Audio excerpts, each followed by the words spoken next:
Hi, everyone. Welcome to the Good Death Podcast. My name is Suzanne O'Brien. Thrilled to have you here. If you have not heard already, we are getting at least a million people trained with the free level 1 end-of-life doula training. We have almost 400,000 people to this date around the world, and we are going for that million. But here's the thing. Every time somebody shows up live to that training, we're donating 10 meals in their name to Feeding America. That means every time you share this training, somebody shows up to get the skills, by the way, that they will need at some point. And it teaches you so much about healing and life and the natural experience that end of life is, but empowers you with the skills that 100 years ago a grandmother used to hand down to a grandchild. Every time somebody shows up live to that training, we donate 10 meals in their name to Feeding America. Last month, it was 19,724. I'd love to see double. So make sure that you not only sign up for the free level 1 end-of-life doula training, but share it on your Facebook pages, share it with people you love, and remind people that every time they show up, 10 meals, they're feeding 10 people. It's absolutely amazing. The link is below. Today, the top questions you need to ask a doctor when given a serious diagnosis. This is a really tough conversation. And the reason I'm saying it's a tough conversation, not for the text that it is, not for being afraid of death, because we know that when we step into the truth about end of life, it may just be one of, if not the most transformative experiences we ever have.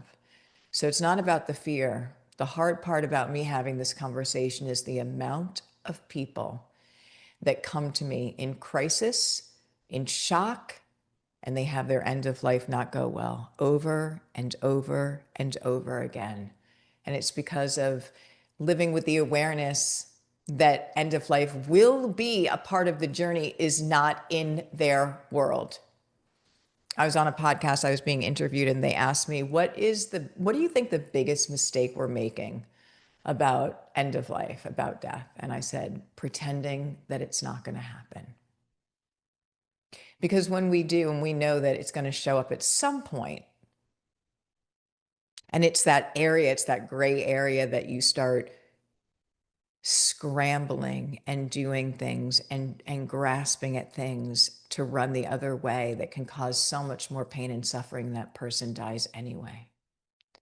So for us to understand what quality of life means to you, what it means to me, and to know that when that part of this gifted journey shows up, and that's the other thing, that knowing that one day the journey will not be the same as I know it today, allows me to realize what a gift this journey is. What an opportunity to experience this life in all its facets. And so I live a very different level of appreciation and gratitude every single day because of that awareness, just because of that awareness that one day it will be not the way I know it today. Now, the other thing I think about and I share with people is, what does quality of life mean to you? What brings your day joy? And when we come to a place in the journey where that's not attainable anymore, that you're not able to have a level of joy, it's less than 50%, where you just maybe, for me, I'll use an example of myself. I can't do anything for myself. I can't feed myself. I can't recognize my loved ones. I do not want things done, medicines, procedures, equipment done to keep me alive, because living for me and being kept alive are two very different things. I think we see this all of the time. People existing, many times suffering so much, with no quality of life because they didn't choose ahead of time. And when we don't choose, it gets chosen for us. So this podcast is coming up for multiple reasons, but I got another crisis call from a family whose loved one got diagnosed with terminal brain cancer. And they're all absolutely in shock. beside themselves. And I can understand that. But here's the thing. The gentleman has had multiple different types of cancers for a few years. And brain cancer can either be primary, so it can either originate in the brain and grow in the brain from that point, or it can be a metastasis. So the cancer can originate somewhere else and travels and then is a brain metastases. And so this is a brain metastases. And so even just understanding their journey when they're explaining to me, knowing that he had multiple different cancers, that, the doctor, this shouldn't have been a shock out of left field. However, what I'm trying to say here is that with even being told that it's terminal, stage 4, the family is still wondering, do they do one more round of chemo? Do they try one more round of chemotherapy? And they didn't know how to decide if they should or not. And so I'm going to give you the benchmark, which I gave them. It's the top questions to ask your doctor when given a serious illness, a serious diagnosis. But what I want to say to all of us right now and say to you is this is wrapped in such a big hug and so much love, is that a good death is understanding right now, right here, this minute, that one day the journey will not be as you know it today. What's important to you? How are you spending your time? What is your gift? Have you found a purpose? Have you found why you're here? Have you healed the wounds you've been carrying around? Because that's all part of the journey of life, what we're supposed to be here doing. And when we pretend that it's never going to end, we never get to it. It's not the fear of death with my patients at the end of life, and I've been honored and blessed to be with over 1,000 people right at the end of life. It was the regrets. It was the regrets that they didn't live. Just knowing in your mind that one day the journey will not be as you know it today allows you to live a very different level of awareness, perspective, and gratitude in your day, and that changes your life. So let's talk about when a serious illness comes about and you're given a serious diagnosis. These are the questions you want to ask your doctor. Number 1, doctor, how serious advanced is this? What stage is the disease? If it's a cancer or it's a disease that can be staged, tell me what stage it is. If a cancer is stage 1 through 4, and 4 is something that has a very hard chance of reversal, that's going to weigh very heavy on the steps that I take next, the steps and the choices that I make. So ask the doctor these concrete questions. Bring a journal, bring someone with you, write them down, or even record the session. Number 2, if chemotherapy is advised, ask these following questions. With the type of cancer and staging I have, are there clinical studies that show how the chemotherapy worked? I understand what happens right now. There's only two energies in the world, fear and love. And everything under fear is anger, hate, resent, shock, withdrawal, like all of the things. And when we hear that we have a time limit on our life, we go into shock, right? And we're afraid. And what's happening is, for my patients, what they tell me and what I hear is that the doctor says, you have this type of cancer. You're going to start chemotherapy on Tuesday. It's going to be this many rounds of this type of medicine. We're not asking the questions. We're not getting all the information. And I need information to make a subjective, informed decision for me. Subjective means I'm making it for me. My choice may be very different than your choice, and that's okay, because you can choose whatever you want to choose. What is not okay is when we don't make subjective decisions for ourselves. And when we make decisions out of fear, that is not okay. That is not okay. So you want to ask, what, with the type of cancer and the staging that I have, are there clinical studies that show how the chemotherapy worked? Let me see them. Let me see the results of the studies. Second question, how much more time would I likely have if I choose to do the chemotherapy? You're advising to do this round of treatments.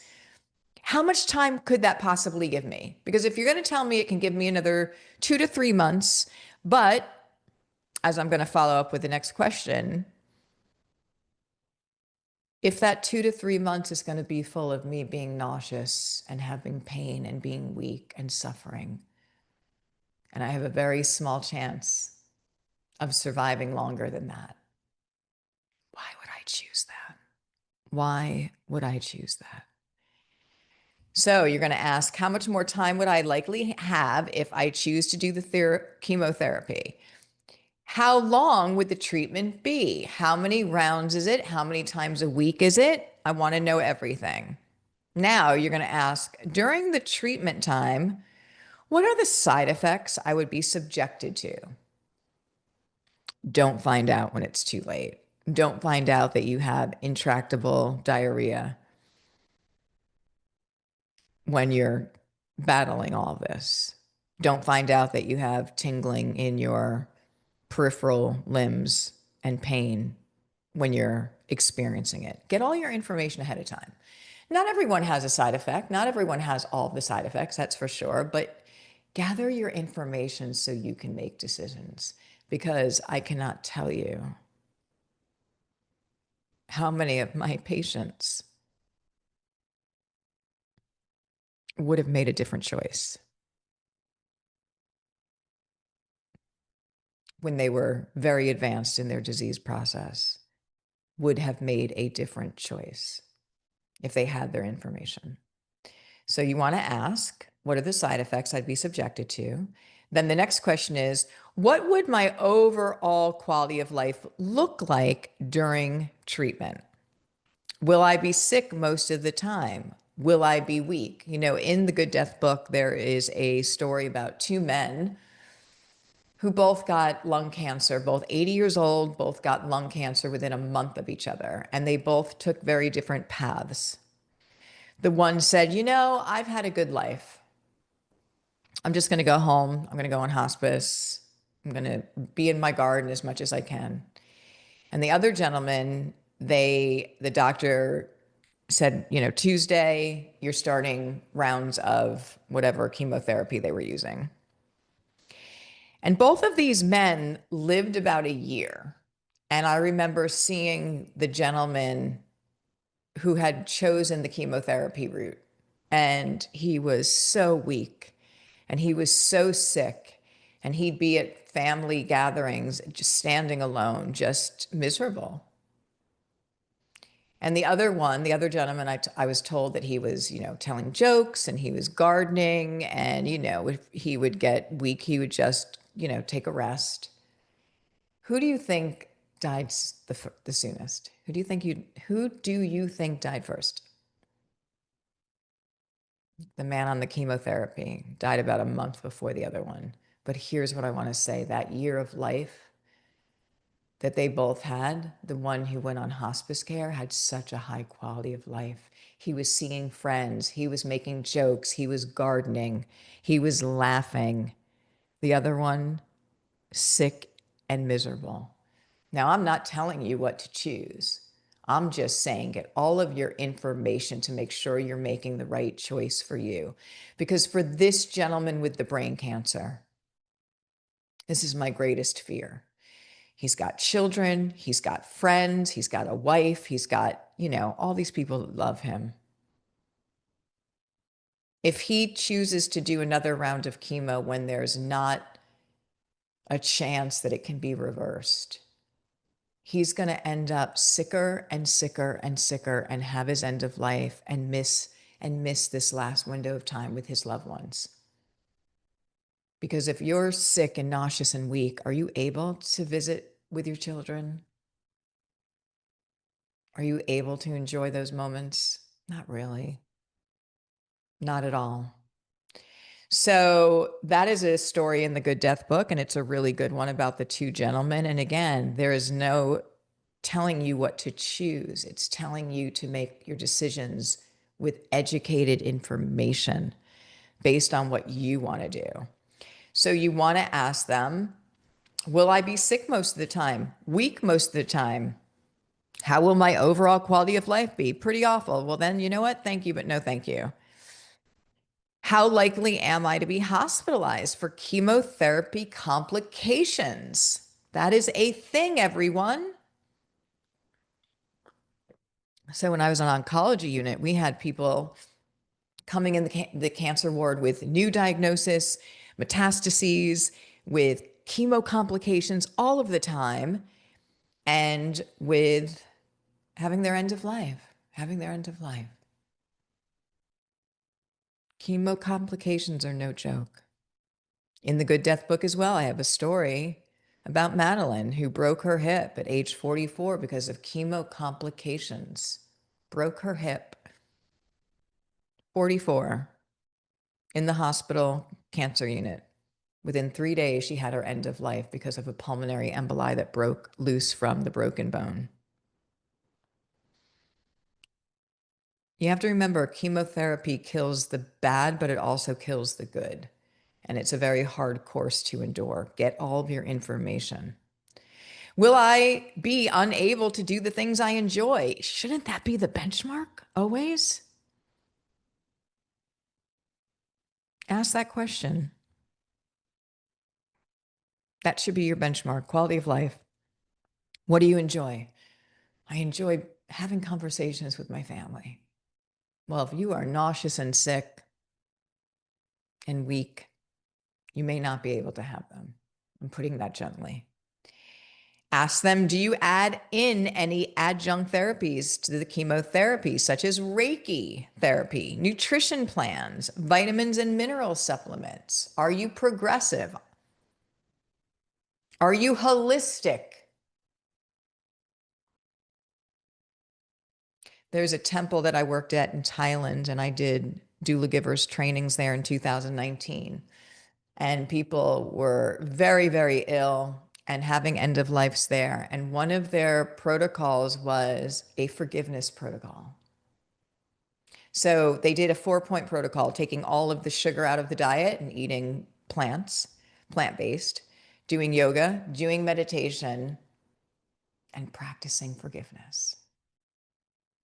There's so many studies about unforgiveness causing disease. Ask your doctor, do they do adjunct therapies? Because if they don't, you may want to change your doctor, because we are holistic beings. And the only way you can fully treat someone is holistically, to do it really well, in my opinion. What alternatives are there, doctor? What alternatives are there? I have heard doctors come in a room and say, if you don't do X, Y, and Z, you will die, and walk out. Say this to the family. If your mother doesn't do X, Y, and Z, she will die, and walk out. Gut punch. I mean, talk about opening, a tsunami of fear. Really inappropriate. You can share that information, because what I'm going to ask you next is to ask the doctor, doctor, what would happen if I choose to do nothing? And there's a very gentle way, and there's a very honest way to have end of life. And then this is what we can do. We can manage your symptoms tightly. We can make sure your family is supported. We can talk about what's important to you, how that looks, where you want to be, how to make that happen, how comfortable. This doesn't have to be all about loss. There's a quote that I read, and I believe it's from Atul Gawande, Dr. Atul Gawande. And he said, hope is not a plan. What's important to you? How do you want to be remembered? What do you want your loved ones to know?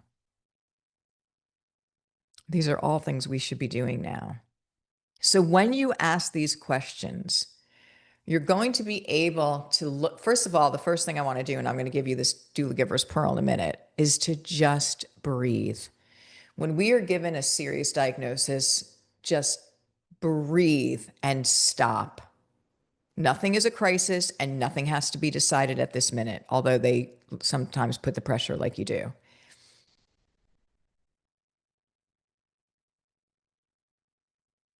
I remember when my dog, one of the greatest loves of my life, you have these unconditional loving animals. And he stopped eating and we went to the doctor, the vet, and she came back in the room and she had a syringe of like a yellow fluid. She had a lot of emotional problems. And again, don't ever judge people. But she came into the room and she put that syringe in my face and said, "Look what I just took out of his belly. This guy's in big trouble. You need to get him into chemotherapy right away." And it was really, really awful how she did that. And it was really, really awful. If I didn't have any background in this and being able to take a beat, because that was not the decision for him. That was not the decision that we were going to do. But the emphasis and the, no other choice, and be scared because here it is, it's in your face, like literally in your face. So what I want to say to you is just breathe. And if I may invite you at this moment to remember this conversation between all of us, that I remember listening to that podcast and I remember Suzanne saying, if I live with the awareness that one day this journey will not be as I know it today, and think about what quality of life is to me, I can say, okay, we're never 100% ready for that time, but I've thought about it and here we are.